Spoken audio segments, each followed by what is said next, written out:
What's up YouTube, Carter1221 here, and I wanted to give you a little glimpse of my Russia campaign.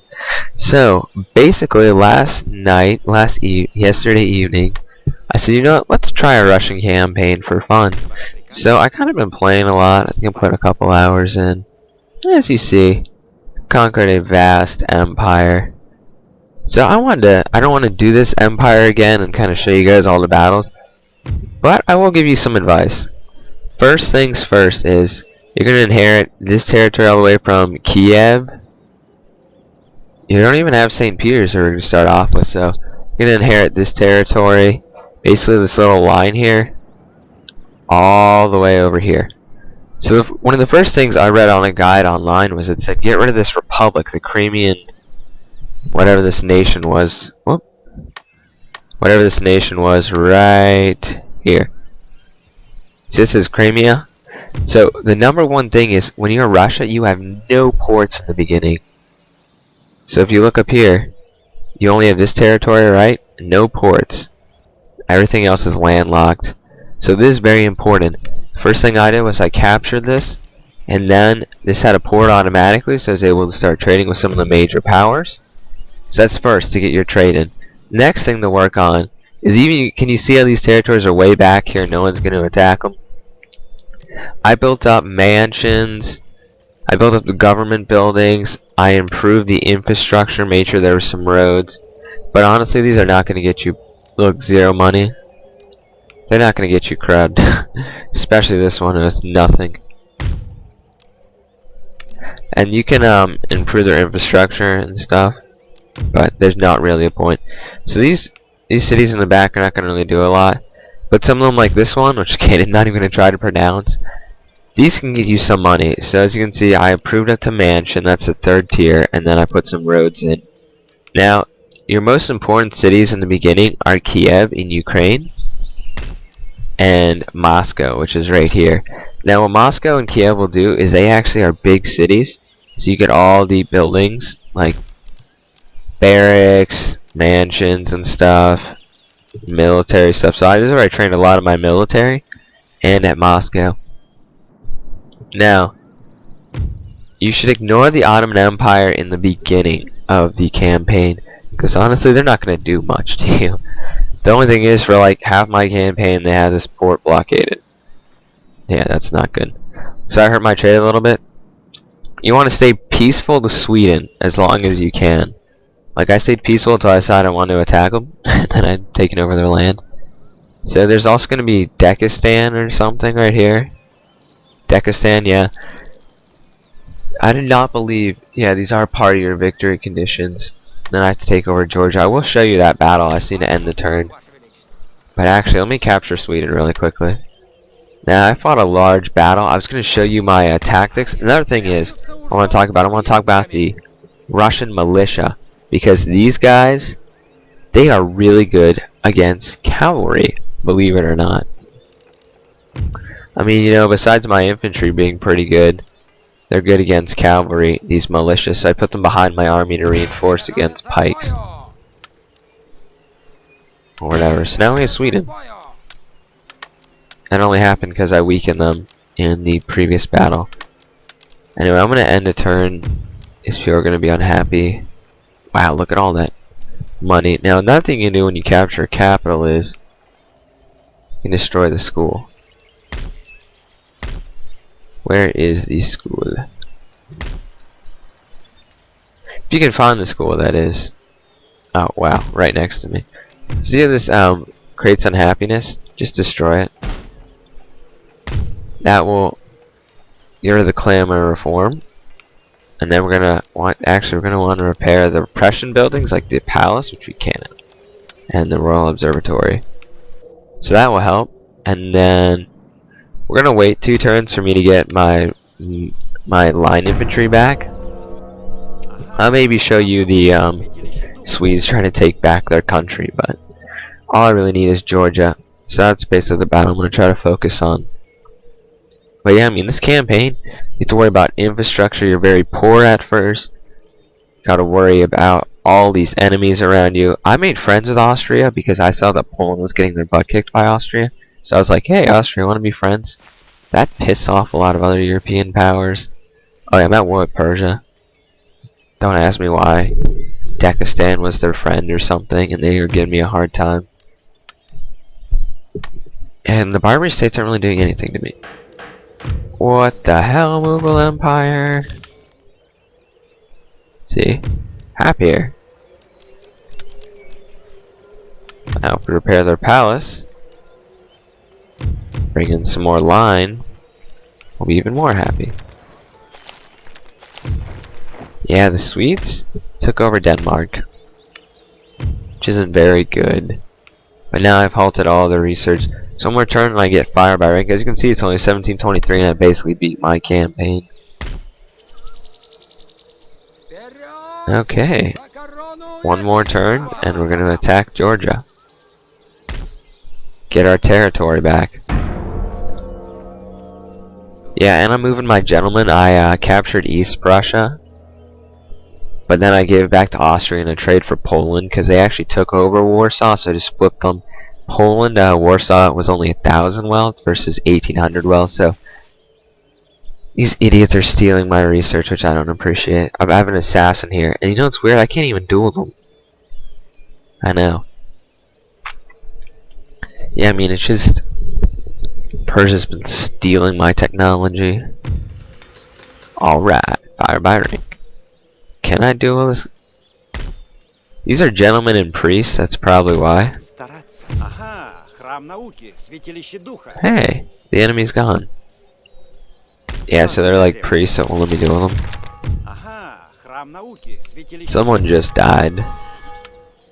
Let me talk to you about the ministers. See how all my guys are really good? I started kicking people out that piss off the population.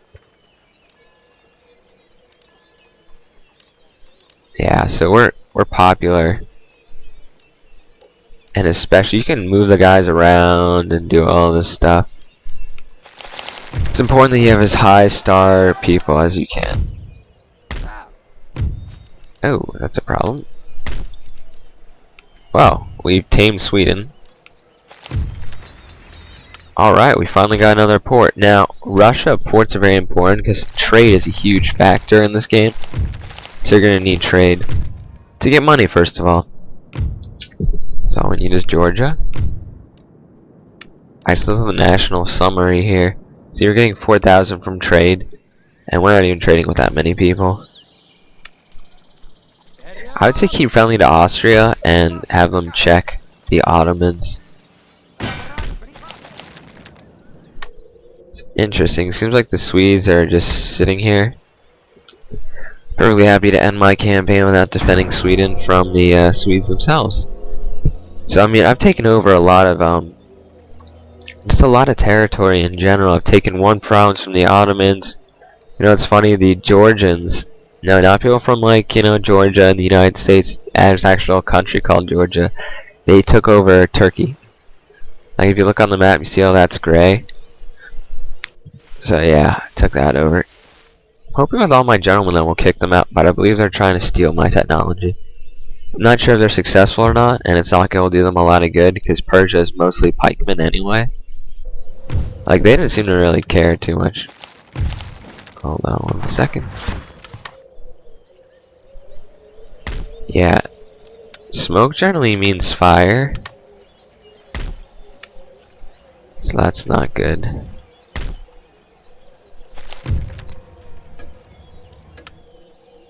Yeah, I just had this guy spying.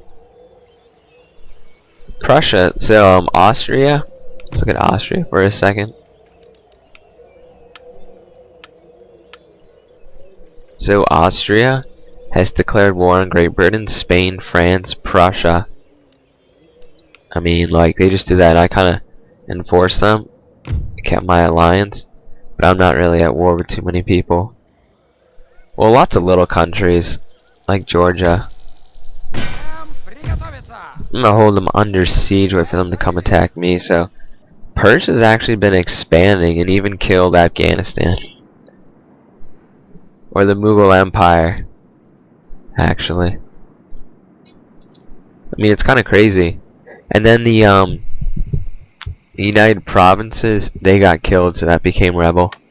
But Persia's honestly grown huge. They used to have just these territories. I took one back, and then they had these little armies that just kind of overran me. I'm gonna recruit some more line to help protect that frontier there. Also gonna bring over these Cossack. These are like cheap infantry. So yeah, this empire is just huge. And then another turn. I mean, I just want to kind of show you, give you some tips on the Russian Empire here, because a lot of you guys want to see me do a Russian Empire campaign, and honestly, if I'd been recording, I would have quit this halfway through. So there's some really frustrating parts, like basically when Dekistan or whatever was like attacking my borders and I had no troops, so I basically made 3 armies. Let's move to this socket bayonet. I basically made 3 armies. Okay, we have another port. Let's see if we can trade with anybody.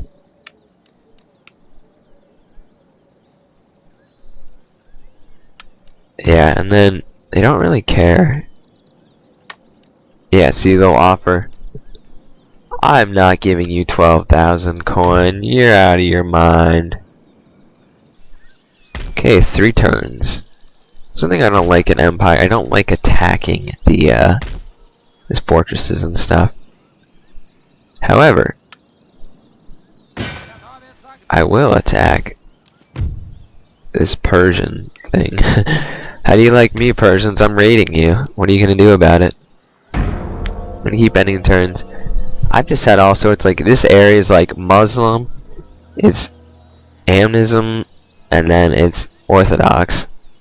And the same thing in the East, like, this Russia right now, so many different religions. There's Catholic, because of the Poland areas I captured. There's the Protestant, because of the German area I captured. Protestant because of Sweden. They must have read my mind. So there's Protestant, Orthodox, Muslim, Animism. It's just all crazy. I want them to come out already.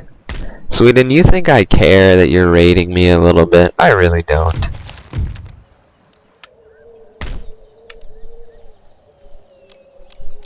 Does this army have the militia? Good, good, good. Should be coming out soon. Oh, also, I do not trust the Russian cavalry in this game. It's a regiment of horse. They've got some horse archers. That's all I really messed around with. I mean, I just got dragoons, but as we saw in the USA campaign, dragoons are not very good. I prefer light dragoons because they can actually shoot from horseback, and the dragoons kind of suck in melee. Cool, here's a battle. I'll see you on the battle map, and then I'm going to end this Russia special video with the victory. Welcome to the battle map, which will decide the fate of the empire. Not really, it will decide victory. Nah, I'm not even gonna use. I'm not afraid of these Georgians. Not gonna use any defenses. So here's what I've been doing the whole campaign. I've been putting my militia, melee troops behind my main infantry line. This is so they can support. Got my general, cavalry in the way back. Even though they're coming to me, I'm still gonna march out. I always think it's interesting how the okay, it looks like a majority of the cavalry is over here, so I'm gonna bring over these guys. These guys will be kind of in the middle. Swing my cavalry over this way, just regiment of horse. And I'll triple speed. So let's look what the Georgians have. Provincial cavalry, basically the same thing as regiment of horse. Got a ton of militia. They got some line infantry. They look kind of French, to be honest, wearing those white uniforms. Got artillery. What the heck are these guys? Tatars? Yeah, they're kind of like a Russian. Georgia and Russia are kind of like the same culture, sort of, in this game at least. Yeah, didn't Russia invade Georgia a year ago or something? It's controversy. Anyway, it started raining. Let me show you what these Cossack infantry look like. They actually look pretty rough. You know, pretty mountainous. Got the cool hats on. So, it looks like the enemy is finally lining up. I'll show you fire by rank. First line fires. You should freaking kneel, thank you. Second line fires. Third line fires. That'd be sweet if they did 4 lines. So as you can see, we got some maximum devastation there. So if these guys do try melee, which it looks like they're going to, I can support them with my guys. Yeah, these guys are just getting kind of hammered. One thing you kind of forget. Oh, I'm going to use these guys on the cab to show you how good they are. Okay, another thing I like about the Russians is they're good in melee. I don't know if I was fighting against people who didn't have bayonets. Anyway, these guys have Baldaccis, or Beldici. I'm not really sure how to pronounce it, but it's in Nord Invasion also. And in Mountain Blade. It's basically a Russian heavy weapon. In the times this guy was talking about on Deadliest Warrior, Ivan the Terrible versus Herman Cortez. He had a Beldice, it's a Russian word, and they would put that on the ground and they'd put their musket on top of it so they could kind of like, I don't know how to explain this, but there's a little part there between one of the blades, and they just mount their gun. Like, see the top part, there's a little wooden thing, they'd put their guns on there and shoot, and that was what would basically, you could basically add a melee weapon and as defense. You can see my guys easily helped rout these guys. Not even rout, more harsh term, shattered.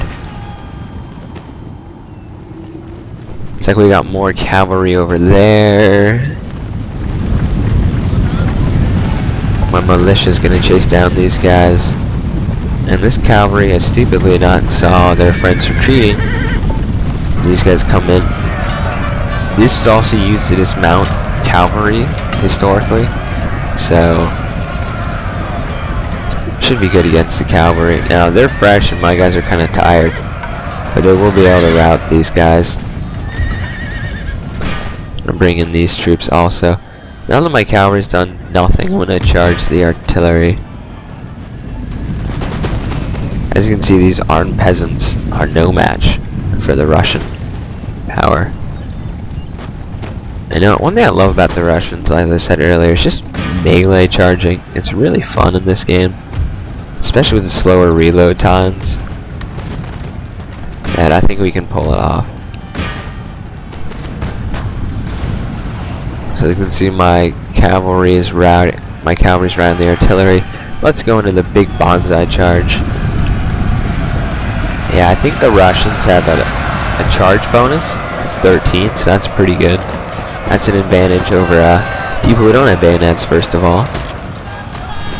And honestly, charging in melee is faster than shooting it out with the enemy sometimes. I mean, 90% of the time it's faster.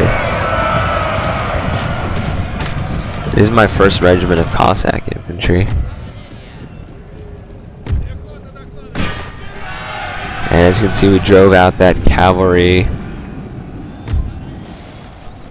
Yeah, the main Georgian, I mean, it's not really much of a battle because the main Georgian thing was made up of mainly militia and armed citizenry. They did have a couple of line infantry. And that's in the battle. See you on the campaign map for the victory screen. And here are the battle results. They lost their full force. I lost about 200 men. So, you know, when you're fighting battles like that and getting those kills to death ratio, I mean, for your troops, I should look at the battle results. And there's the campaign 1 is Russia, so successfully completing your goals. Yep, good stuff, good stuff. Anyway, hope you enjoyed my little tips for the Russian Empire. Feel free to try this campaign out on your own. It is rewarding, just it's a little slow to start out. Anyway, let's go back to Moscow and sign off.